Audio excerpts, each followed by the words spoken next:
The next speaker is Karem Harth from Case Western. The topic is in vivo fluorescence imaging of Staph aureus biologic mesh infection. And discussant for this will actually be Dr. Yuri Novitsky. Could you, for questions, please state your name and institution. Thank you. Thank you very much. We'd like to thank the SAGES organization for the opportunity to present our work as well as the funding they provided for the research. These are our disclosures. The repair of infected abdominal wall defects is a challenging problem. Currently, there are 12 biologic grafts approved for use in ventral hernia repair. They all undergo varied post-tissue harvesting processing techniques, handling, as well as sterilization approaches. There are potential advantages to using these materials, particularly in the setting of infection where synthetic materials are contraindicated. Part of this relates to their ability, the reported ability to neovascularize and be replaced by native tissue. However, the outcomes in the setting of infection are unclear. We wanted to evaluate different materials and how they perform in the setting of a standard exposure to infection and compare these using fluorescence imaging and culture studies. So going into these studies, we had 3 hypotheses. One was to detecting persistent bacterial burden on these biomaterials using Maestro imaging was possible, that biologic grafts can clear contamination compared to a synthetic material, and that biologic graft post-harvesting processing techniques might affect their ability to clear bacteria. A study involved 107 female rats, which were randomly assigned to 5 different materials. We had 1 synthetic control, which was a polyester-based material, and we included 4 different biologic grafts. In these materials, the biologics, we had 3 that were porcine dermal-based, and 1 that was porcine small intestinal submucosa-based with regards to source.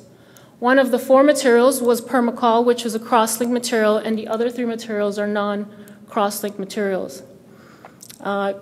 Sorry for the overlap here in the image, but half of our animals were repaired in a clean fashion, and half of the other animals were contaminated at the time of repair with a 10 to the 4th inoculum of a clinical strain of Staph aureus.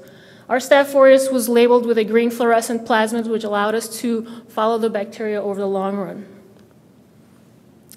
This study was conducted in a chronic hernia model where animals underwent the creation of a midline defect and survived for 30 days, at which point we ended up with a chronic ventral defect.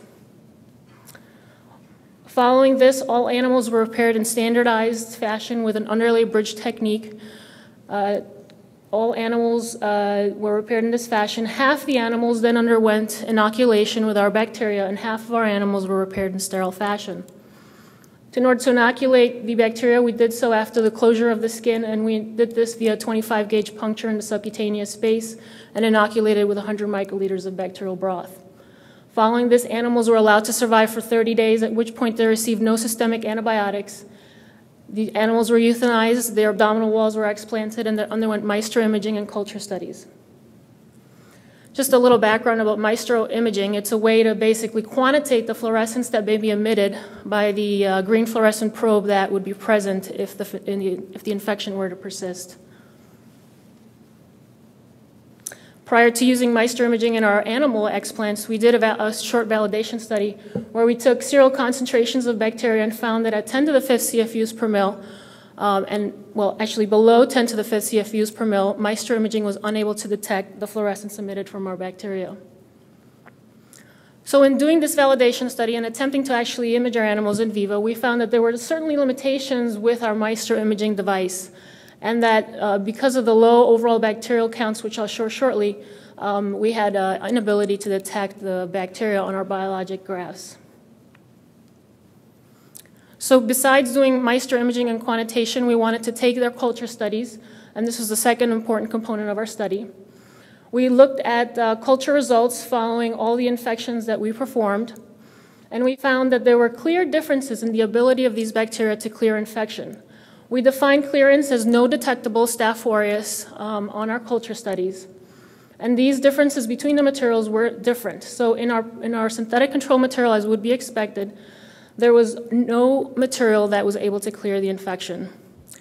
However, when we compared this to our other biologic materials, there were differences. There were still persistent bacteria, still persistent infection. However, there were notable differences in their ability to actually clear this bacteria, with the highest residual bacteria, if you will, in our Surgices or porcine small intestinal submucosa-based material, and a difference trending towards increasing bacterial clearance in the two non-cross-linked porcine dermal products. So we knew what percent cleared it and what didn't, and so then we took quantitative measures of what the bacterial burden was across these materials. And so these kind of represent just what the abdominal wall explants look like at the end of our 30-day survival. And we found that the highest bacterial burden remained in our synthetic material, and this was different from our remaining biologics. And then when we compared across the biologic groups, we also found a significant difference in their ability to have residual bacterial burden, with the highest in the infected Surgices group and the lowest in the non-cross-linked porcine dermal groups. One of the reasons we think this may be possible was, if you notice here in the central picture, there was a central area of paste-like material that occurred following the delamination process that this material undergoes. So this might have created a potential dead space for bacteria to persist. We did not observe this process of delamination in our other porcine dermal products. So in conclusion, we found that Maestro fluorescence imaging wasn't able to detect our overall low bacterial counts. We found that the biologic grafts can clear a Staph aureus contamination. However, they did so at different rates. And we also found that we think that perhaps different processing techniques may affect the ability to clear bacteria. Thank you very much. Thank you. Nice presentation.